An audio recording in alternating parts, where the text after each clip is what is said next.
Good morning, everyone. As we gather virtually today from all across the Ottawa region, we recognize that we are located on the traditional and ancestral territory of the Algonquin people. We recognize their longstanding relationship with this land, which remains unceded. Good morning, everyone. My name is Riley Richardson. And I'm Emma Gabriel, and we are students in grade 10 and 11 at Cairine Wilson Secondary School. We are members of our school's basketball academy called Capitol Courts Academy, and we are very excited to be here with Mr. McDougall's phys ed class, as well as everyone viewing the broadcast over our live stream, to interview Ottawa Gigi's alumni, CCA head coach, and most recently, new appointed Ottawa Blackjacks assistant coach, Fabienne Blizzard. Before we begin, please note that at any time, viewers may send us questions for Coach Fab using the Q&A function, or for our live streamers, the link to a Google form showing on the screen, and we will do our very best to ask as many as we can. Also, a reminder that this meet is being recorded for future publications to the NCSSAA YouTube channel. Welcome, Coach Fab. Thank you for being with us today. Thank you for having me, ladies.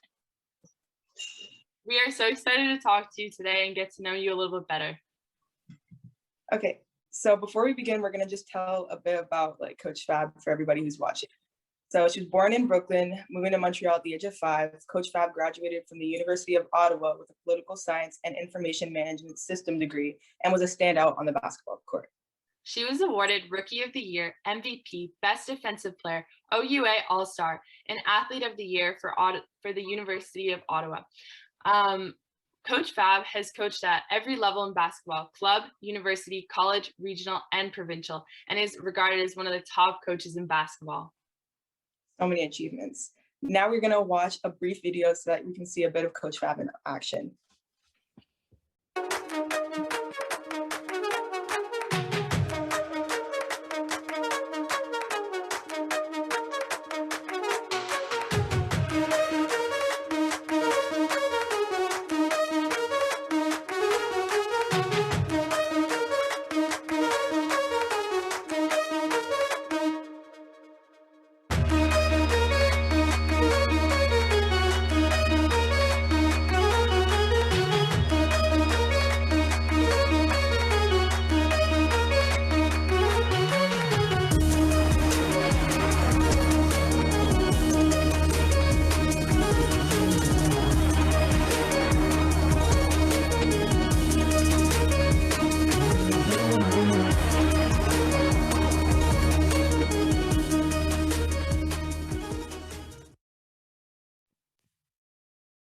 Such a great video. So now we will be entering into the question portion of the interview.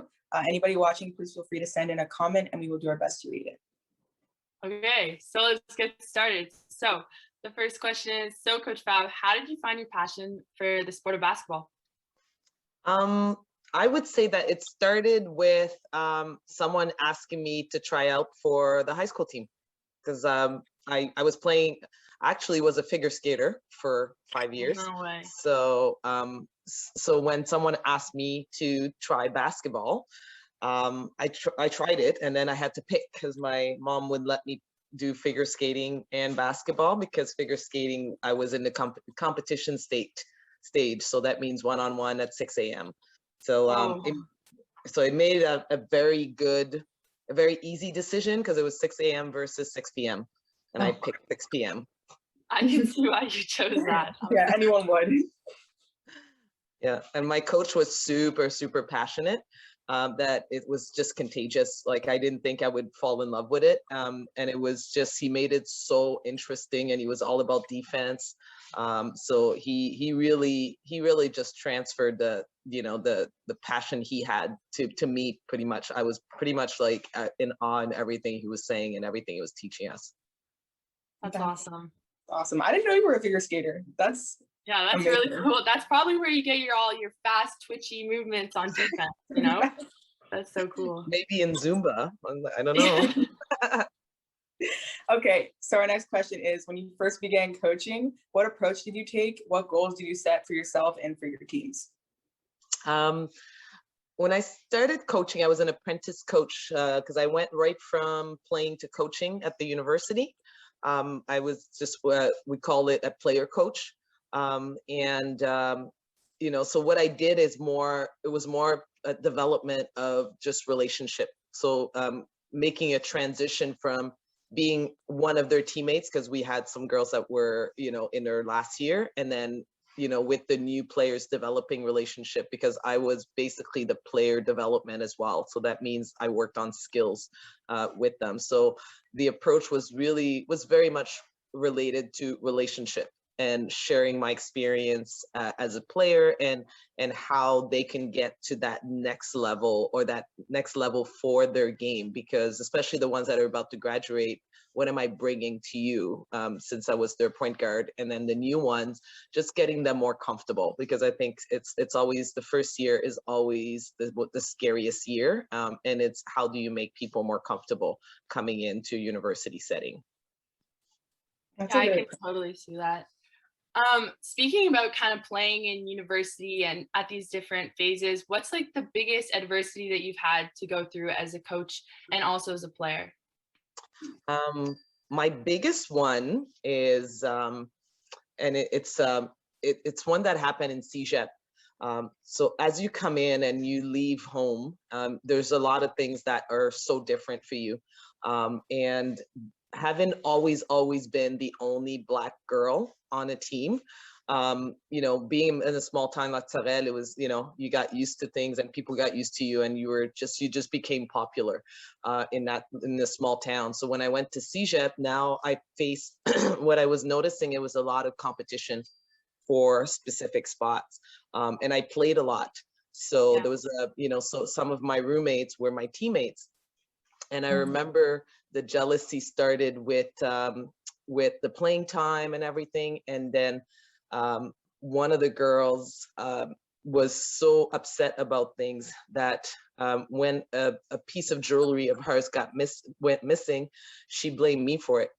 So the police actually came to the apartments and took me in. And the thing is, and being, again, the only Black person in that apartment, and my mom has always said that to me. It's like, you know, you're probably going to be the one. And I never believed her, ever believed her growing up. So that's why she didn't let us go and hang out in people's houses. She was just like, no, something happens or goes missing, I'm telling you, people are going to point at. I always thought she exaggerated, but that's exactly what happened. The police took me in. I think I was at the station till 8 o'clock in the morning the next day. My dad drove down. It was the saddest moment, because those were my teammates, you know, like she was my teammate, and I was super trusting, you know, and the worst thing is like a week later, someone returned it, because it was a really important piece of jewelry, because a brother had passed away and it was his chain that she had, but it was returned to her. And I forget if they found who it was, but you know, the other piece too, like, and no one ever apologized to me, you know, the police, all this stuff. But it was just, you know, that's when I started to believe my mom, that when you're the person that is different, and that is of color, these types of things can happen to you. And I just never thought it would happen to me. So it made things a little bit different on the team. I do believe it made me stronger and mentally tougher, with competition on a team, and knowing that not all your teammates are going to be your friends, because they are competing for floor time. But I just never thought it would happen in that transition into university, which is the CEGEP portion. I know that was a heavy one. Yeah, wow, that was. But honestly, like, a lot of people underestimate like the different things that can like come at play, and a lot of people underestimate how like racism and different things like that can really affect your time there. So I think that's really amazing that you were able to share that. So we actually do have a question from somebody at Louis Riel. She said, so Shauna at Louis Riel said, how were you able to focus both on your studies and sports to achieve all of your goals? I was, my mom was very, very strict. So she, we had to have an 85 and over to stay in basketball. And because I had fallen in love with it, I know, because I had That's a high average. That's a good achievement. You know, but back then you don't really think about that. You're like, oh my gosh, I gotta. So I really made time for my studies, and I made sure I was done my work, because I knew that this basketball, a basketball practice, a basketball game could go away in a heartbeat. So that once I developed that habit in high school, it became a goal of mine every single time to really make sure I stayed over my average, and it actually brought up academic scholarships at the same time, because you guys are more privy to athletic scholarships and it didn't exist during my time in Canada. So so one of the things I had to do is really getting academic scholarships as well. So that was so even in university, we had, I was in information management system, which is, you know, a component of computer science as well. So I was in labs a lot. So I had to really find a way to always study. So like, if we were on a road trip, my book was open. I think the girls try to get me to play card games a lot. And I just needed to get work done because she'd kind of ingrained that in me. And the biggest piece, and I know I'm going back to that again, it was, she always kept preaching, you're Black and you're a woman, so you have to do better than everyone else if you want to get to where you want to be. So it was just, you know, after the CEGEP experience, like, I'm like, ugh, I hate that she could be right, so I gotta work harder. So it kind of everything became a habit for me. Like, I just, like, my making time for it. I didn't party a lot, so there was not a lot of going out. But when postseason happened, my friends, I had a lot of really good people, good friends around me. They just forced me to go out. So that's why it's important in basketball to have what we call NARPs, non-athletic regular people, in your group, and they are gonna force you to have fun. So whatever you do when you're playing, have people that are not necessarily always on your team, but people that kind of makes you get out of your basketball bubble. So you experience different things, different people out there. And I think that was the best thing that and I'm still friends with these people today. So that's kind of what kept me sane and not just study and basketball all the time. That's so true. You have to have like a huge bubble of friends and you want to get all those experiences. That's awesome. So we have a question that just came in from the webinar, and it says, how has coaching affected your life? To me, it's like connections. It allowed me to meet so many people, and it allowed me to meet so many young athletes like you guys. Like, Yeah. I love being able to, you know, make connections and then be able to build a relationship. And I think because it started like that when I went from a player to an apprentice coach, I just really like that because you learn so much from the connections you have. And I know personally, you know, having worked with you two, you know, so much, what I found is just that type of connection. I love what I'm learning from you guys, you know. So, you know, and I know I'm gonna call you out there, Riley, when you did the body, you know, the body positivity presentation. I thought that was amazing. Emma, you got involved with Tyra, and with, you know, in doing so many aspects of the Black Lives Matter, diversity. Like, I was just like blown away, where I'm learning things from you guys, not just you learning from me. And I think as a coach, if you're willing to learn from other people around you, it just makes you better. It doesn't matter if the person is younger or older. I think you become a better coach because you're taking the time to make connection and learning at the same time. Yeah, and that's what I think is the best thing about basketball, is that it's not just a sport, it's also like a big community of people, like learning from each other, being able to interact. Like, that's an amazing thing about basketball. Okay, the next question is, what advice would you give to those looking to become more serious in a sport and pursue it post-secondary? I would say start with the young, start at the beginning. So that means start coaching the younger level. I know I started with the university right away. That's the easy way, you know, because you're already in it, and you have people that are already pretty good, and you're just building from that foundation that they already have. So you need to be part of building the foundation with the younger athletes, because that's harder. You now, like, everyone learns differently. So how do you break down, you know, the layup? How do you break down a spin move? How do you break down their shot?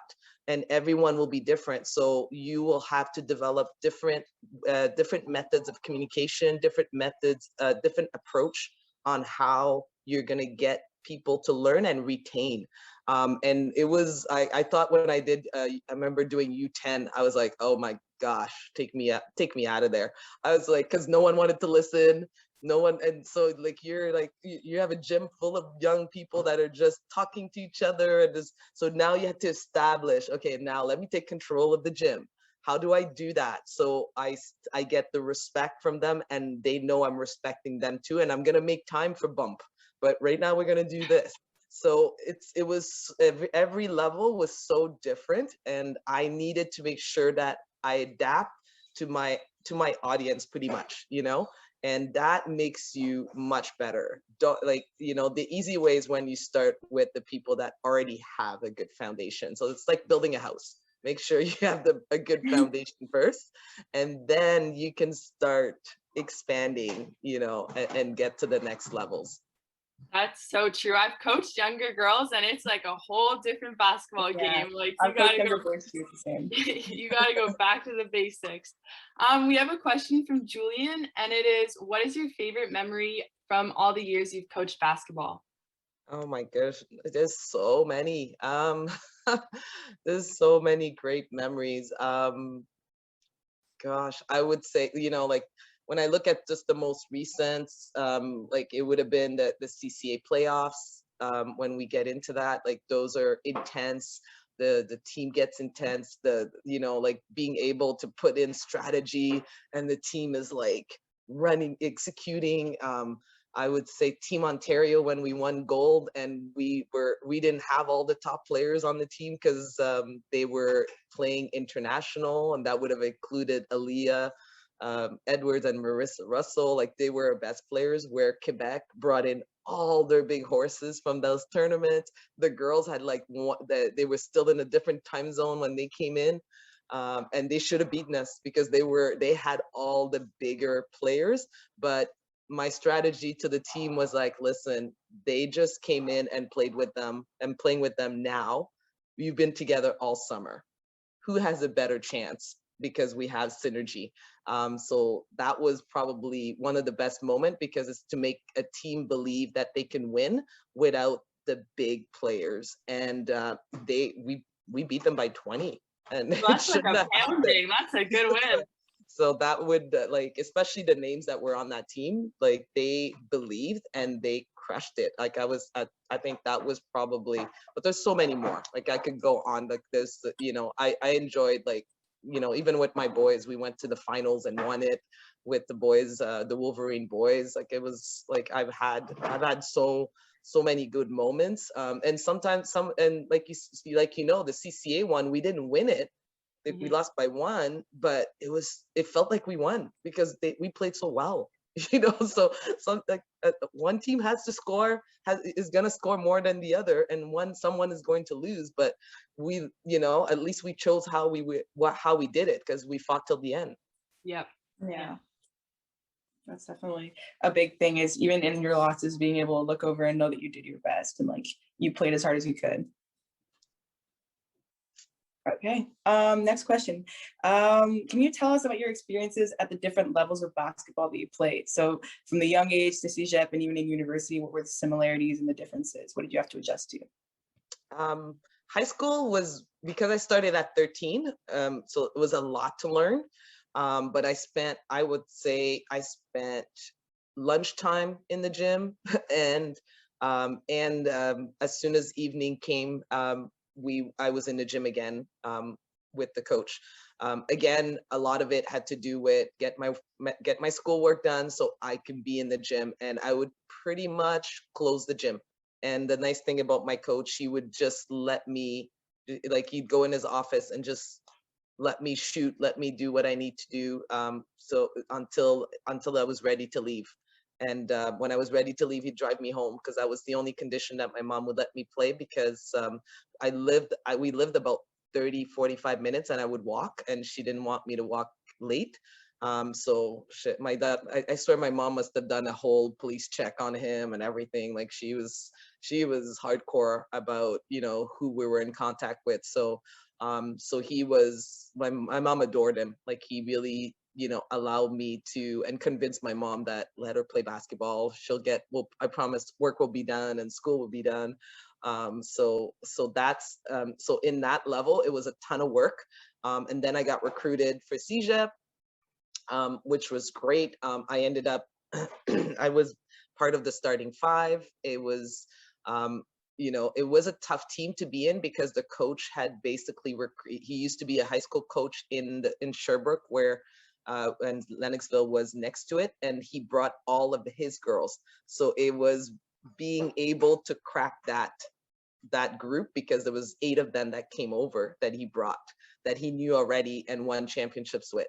So for me to be able to fight my way into the starting 5 was cool. I like a challenge, so this was a big thing for me. He was not always the most positive. So he had choice words for us all the time, but that's why I said that during those years of CEGEP, with everything that had happened, I'm not saying it's, you know, it's comfortable to be able to treat their team with respect. They have to have a way of communicating where it's not berating the athletes, but he did a lot of that. But I do feel that I am who I am because of these situations, these events. And no matter how he was, I always believed when I played, I always believed that, okay, this is happening, but this guy's not going to make me quit. I love this so much, I'm going to keep working harder. Where 50% of our team ended up not playing basketball anymore. So it's, everyone takes that type of experience and event differently. And then when that took me to university, as you mentioned, all of these different things have happened for me. Like I had to crack the starting 5 again, because there was only 2 rookies that year. And I became the first person off the bench. I was able to play on the starting 5. We were ranked 10th that year when I came in. University was the best years of my life. First year is always hard, so it wasn't the best, because I just wanted to make sure that we were friends, because I like liking it, you know. And then I remember, you know, asking the 5th year girls, I said, is there a problem with me? Like, if it's like, well, if you don't like it, get out. I was like, oh, really? That's so hard. So I'm like, okay, gloves are off. Let me show you how I get out. So, so I just became extra competitive, you know. And one of the 5th years, she was really good to me. She's like, don't try to be chummy with everyone. Not everyone's gonna like you. Like, she was kind of my person that guided me. She was really cool because I wanted to be everyone's friend. It's like, that doesn't happen at the university level. It'd be great. Even though she said that, when my next teams, I made sure everyone that came in, that we got along. So when I looked at the girls that followed from 2nd year to my 5th year, we were friends. Like, we were a team, you know. But I think it's important to have that competition. You need to be able to step off the floor and say, okay, let's have some fun. What are you guys doing? And when you're on the floor, it's like, let's go. You know, like I used to talk trash, and it was like, you know, so the girls were like, hey, little girl, because I was so skinny. It's like the bigs would push me away, and they're like, what are you doing in the key? Get out of here. So it was a lot of fun that way. And then when we stepped off, it was like, it was good. Like, you didn't stay upset and all that. But it's being able to do those. But first year is always rough. I'm not gonna lie to anyone. It's a tough one, because you're trying to find your place, and you don't want to be the one sitting on the sideline. You want to be the one that's like, you know what, I want to get on the floor. So that means I have to work extra hard. So every phases were good. My best one was university. I wouldn't change anything in the 5 years that I've had. I thought it was great. It was a lot of work, but it was great. That's so cool. Coach Fab is such a competitor. Everyone who's watching, like, at practice, she'll always tell us to slap the floor, to play defense as hard as you can. Like, it's great. But going back, Coach Fab, who's been your mentor throughout your career? I know you talked a little about your mom, but is there anyone else who has really had an impact on your kind of whole career? Well, my biggest one was definitely my high school coach. He, he had passed, but he's the one that whenever something happened to when I left, he would put posters in the high school. So when I would go back to visit, he had posters of things. He was collecting everything that was happening with me. So he was the first one. He always said, like, when in doubt, play defense. That's why I tell you guys that all the time now. When in doubt, play defense. Your defense is gonna drive your offense because not sometimes you'll be off, but you're gonna be able to get the ball. So for me, because of him, I always made sure I always made sure I had 5 steals in a game. I said that was my minimum. I got to get 5 steals because my defense will be able to drive it. So he definitely was one. My mother, as you mentioned, Wanda Pilon, which was the coach I had at in university, she was really big in me making that shift. She was big in me being a captain because I'm like, I don't want to be a captain. I just want to lead by example. No, I don't need to do this. But she saw something in me and she's like, nope. But when I came into school, I didn't really talk. I just played. I just went to class. I was just so focused. I was like, that's all I'm doing. And then there was one of our coaches that came in. He basically was from the US. He was in the army and played basketball, at a very high level. And he became our coach, and he didn't say much too, but he was such a great shooter and I wanted to shoot like him. But he was one of the ones where he would always have those little talks with me. They were short, but they were so impactful. And Yeah. he never yelled. He was just very controlled, just like, so it was everything he said had impact, So I had a lot of really great coaches on that Ottawa U team that really just helped guide me. And the last one was Michelle Delanger. She's the one that she used to be the University of Toronto head coach for many, many years. She just retired last year. And I remember having to decide if I'm going to stay as a head coach for University of Ottawa or focus on the family. And she told me, she said, if you're ready to miss special occasion, keep, you stay with head coaching. If you're not, I said, you might want to take a break. And I took a break. I just really didn't want to miss special occasion. And that's when it really kind of plunged me into the community, because then I said, okay, I'm gonna coach, community ball. I'm gonna go to Wolverines. I coach. What did I do? I coach a Bedrock.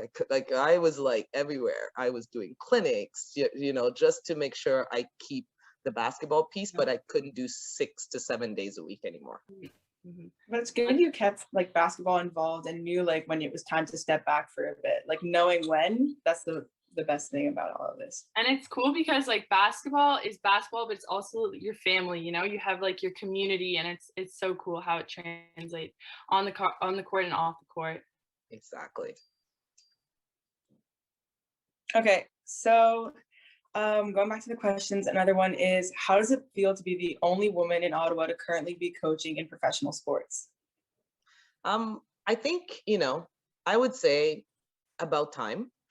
And at the same time, it shouldn't be that way, and I think all of us know that. And I love that we're starting to see some changes, and I think from at the capital perspective, and like I've said in some interviews, I said, I love the way that the community has basically supported me, because this didn't happen with me going to an interview. It happened with the president for CBL approaching me along with the GM and saying, hey, we learned a lot of great things from you. And they started quoting everything in my resume and things I've done. And I was like, oh, I said, I don't even know them. I'm like, okay. And he says, we would love for you to be a coach and love for you to come in and interview for it. So I'm sure there was probably 2 or 3 of us that were in there. So they started, and I said, yeah, I would love to go, because they wanted to see if the interest was there. So I went through at least 3 different interviews with that, but I didn't really apply. So that's why I say connections are really important. You're, being able to do things within the community. I think the community and the other coaches I've been with have made that happen, because when females were considered, they basically, my name came up in different discussions, and that will probably happen at different level if you continue to make connections and work with the community and people around you. Yeah, it's about time. It's amazing that you were able to do this, because it is about time. Yeah, I think it's really cool that out of all people, like, you were selected. I think you're the perfect, like, coach for that. You know, you have such a powerful voice and you're meaningful, you know. But to add on to that, as a woman, have you felt extra pressures put on you in order to perform at an elite level as an athlete and as a coach? Oh, definitely. I know, I know, as a coach, because you're entering that male world, even at university, there was not a lot of women. Like I mentioned, Michelle Belanger was a mentor, but it was my coach, which was the first time ever I had ever had a female was in university, and there was Michelle Belanger at the time. So they were the only female coaches that we've ever seen at the university level. Now you see more of them that are coming out in the last couple of years even. But when I became a coach, even the referees walked to my assistant coach because they were male. They didn't talk to me. So those are the types of things that you see. So if you start saying something, especially it's like, hey, ref, you got to watch the travel, sit down, ma'am. That's basically what you get, Oh and man, I would get so mad. it still I don't know happens how you hold that even in. during our CCA games, ladies. It happened. Oh. And I actually, because the lead referee in town is a female, I actually had a quick chat with her about it because it happened in one of our games, and I was not rude, but I was asked to sit down, and we were playing another team that has a male, and he was barking at these refs the whole game. No one asked him to sit down, so I was like, that's not cool. So it still happens. I'm hoping it won't anymore. I think it's just, it's one of those things where I want people to realize that there's a lot of people, they have sisters, their mother. It's like, it's respect for the female. It's because you are, the brother of, you're the son of a woman, you know what I mean? So it's like, it's looking at those where, how would you treat them? Would you say that? Would you, so it's those little things that I'm looking at where I'm seeing change. Because when I look at, my own husband, the reason I'm able to do all this is because of him, because he supports me 110%. So if you have support system where people are willing to, like, man, this is your dream, like, don't worry about it, I got the kids, we're good to go, so it's those types of things where people around you help you figure out your schedule, because everyone wonders, how do you do all this? That's because I have a really good support system. I have really good friends. When I remember I was coaching the boys and the girls, and Carl's had to do something with football because he's also coaching, and I had one of my boys couldn't get a ride. I contacted one of my friends, and she's like, I got him this week, I'll drive him. And she doesn't play basketball. Those are my nerd friends that don't play any basketball. They're like, I like watching your teams play. Don't worry, I got him. And she's like OC transport driver, so I trust her, So she's like, yep. She drove two of the boys back and forth to practice so I can stay for my girls' practice. So it was like, so when you make those types of connection and people, respect what you do, they want to help. So, and it's basically it's also, don't hesitate to ask for help, and even as a woman, like it's not weakness. It's acknowledging that, what, I need help. And if I'm going to be successful, and if the athletes are going to be successful, I'm going to ask for help. And eventually that respect will be there. It's not, you have to earn it. That's the one thing too, you got to earn the respect, but it doesn't mean that people have to treat you a certain way, and that's where I don't respect those pieces, where a referee or another coach will talk down to you because you are a female. I coach boys, so my husband to always turn around going, don't talk to me, talk to her, she's the head, I'm just the assistant. And And I like that because he didn't have any problems with it. He said, she knows everything she's talking about. I don't. I'm just sitting here. That's great. No, yeah, when I get coached by like me and Emma, like I feel like we've been coached by a lot of women, and it's so cool to see, because like someday I hope to coach like that, and it's just cool to look up, have good role models in our life like that, like you, Coach Bob, such a big role model. I hope so. I'll be knocking on your door so you guys could take over. Oh yeah, of course. Okay, so another one. If you had one message to give to girls trying to achieve their goals, what would it be? I would say, know your worth. We've talked about that a lot, don't diminish it, basically, like when we say don't diminish the product, like it's you.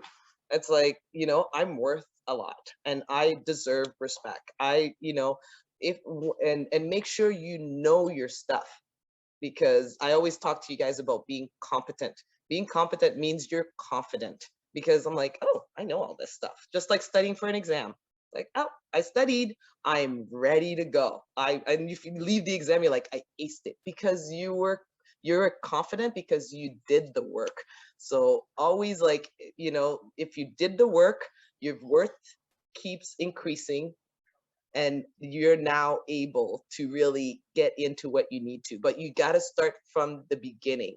Don't try to jump to like, oh, I've done it for a year. Go. It's like texting. You guys want a response right away. It's a process. How many times have we said that? It's a process. So you want to make sure to go through the process, because every step of the way and every experience, every connections allow you to build that worth, and that when your value increases that way, you feel so much better about yourself. And you have to make sure that your voice is heard, because you're confident. Now you have a voice. And that's the one thing I've seen in both of you, is that your worth has increased so much that you're now saying, I will do body positivity, pick me. I will do, like, let me challenge diversity right now, because you're competent and knowledgeable, and you made connections now with all kinds of different people to even practice your craft in terms of what you want. So before you say you want to be a university coach, you will be, but you got to start at the beginning. Yeah, for sure.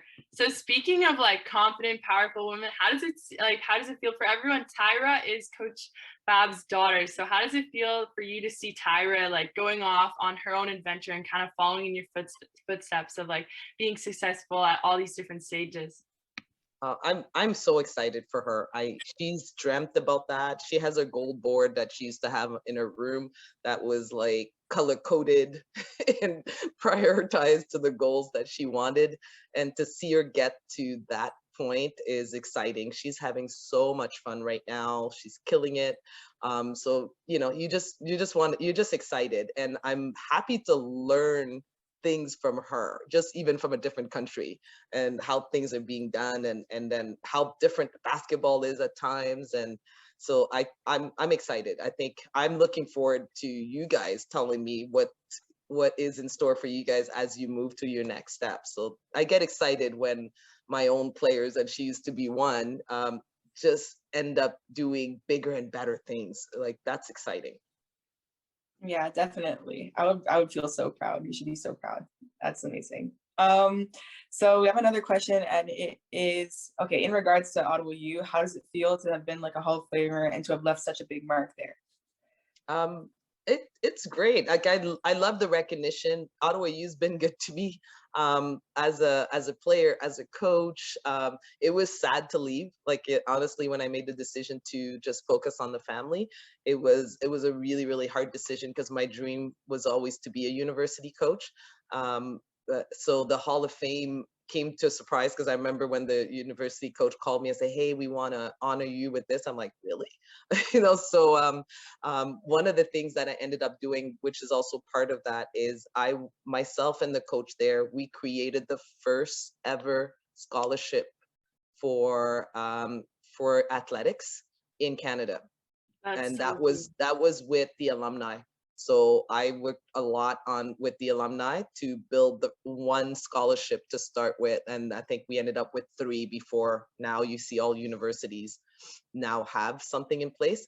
But that was also like, those are all the type of initiatives that we have. So I was really happy that we were able to start an athletic scholarship for university athletes. That's so cool. I didn't know you like started that up, you know? That's really, really cool. So what is one piece of it, or sorry, what is one thing you wish you knew before you started coaching? Like one really big, cool idea.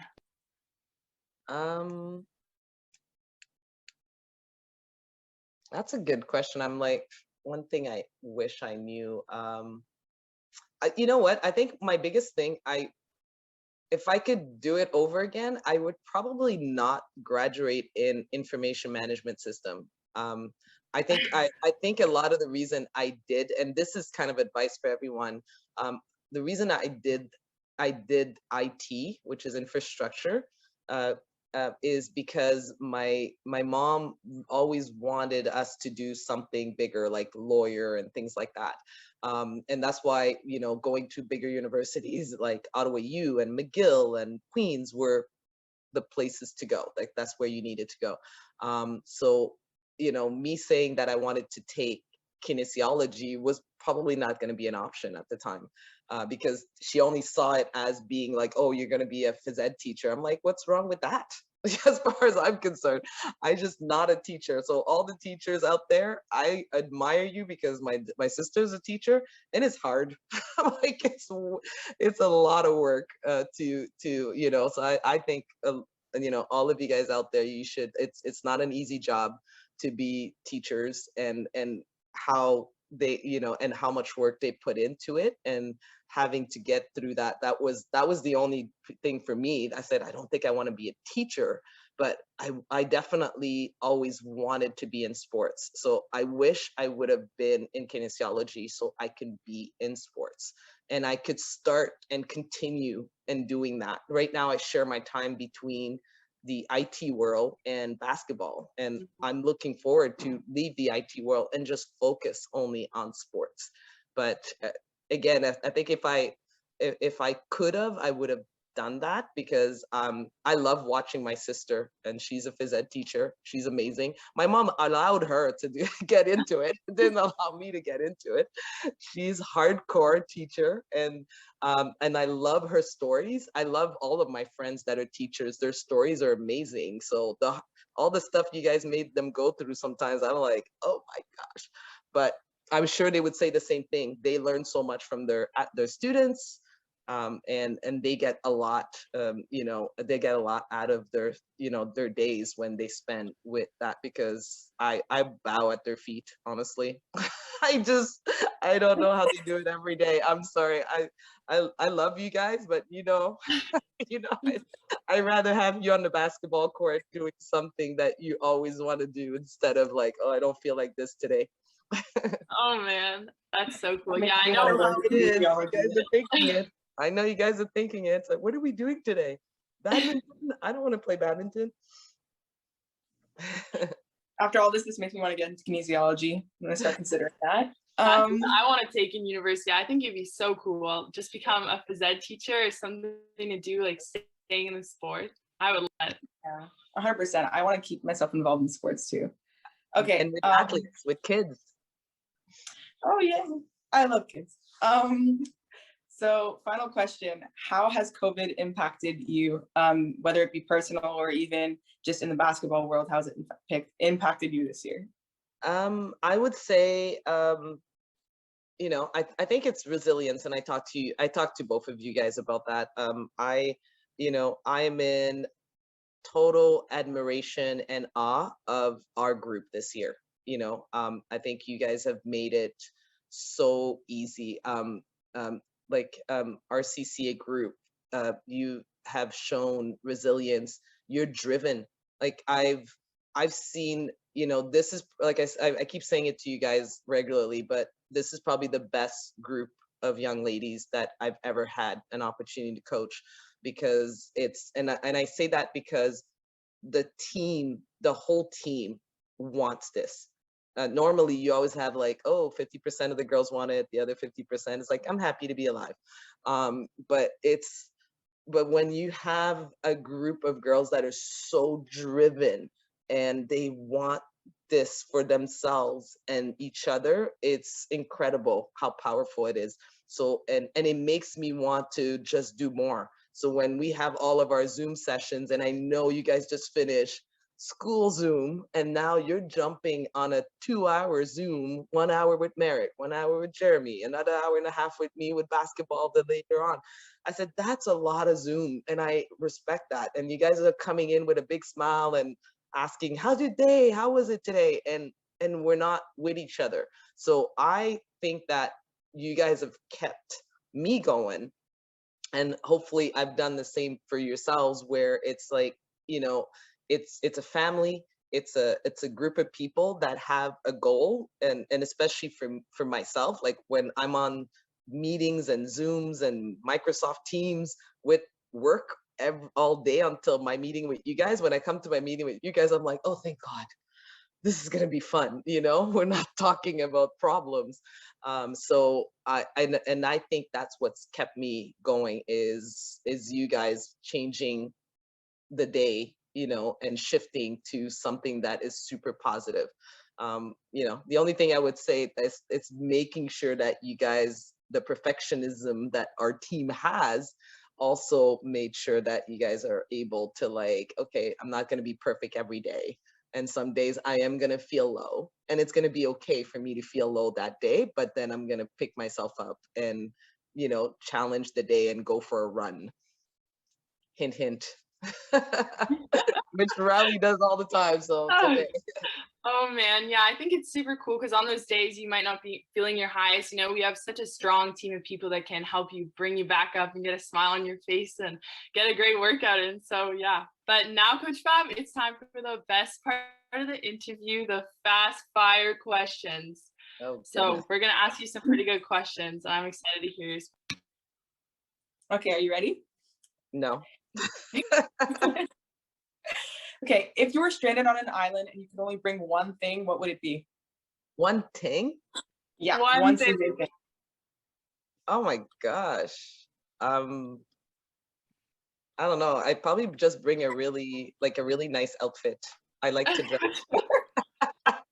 I was expecting like a pillow or something, but you know, that's no, cool. I can make one. Leaves and everything. Okay, I know the answer to the next one, but for everyone watching, so if you could only shop at one store for the rest of your life, what would it be? Oh, come on now, that's too easy. I would shop at Lulu. I think most of Cairine Wilson knows that answer. What is your go-to snack or meal? Chocolate pretzels. That's a good answer. That's a good answer. I respect that. Yeah, that's a great answer. If you didn't play basketball, what would you play? Oh gosh. Touch football. Oh, that's really? That's a good one. We were debating that question when we made it. If you had to be one animal, what animal would you be? Cheetah. Oh, that's a good one. Okay, Coach Fab, I'm excited to hear this one. Describe yourself in only 3 words. I don't know.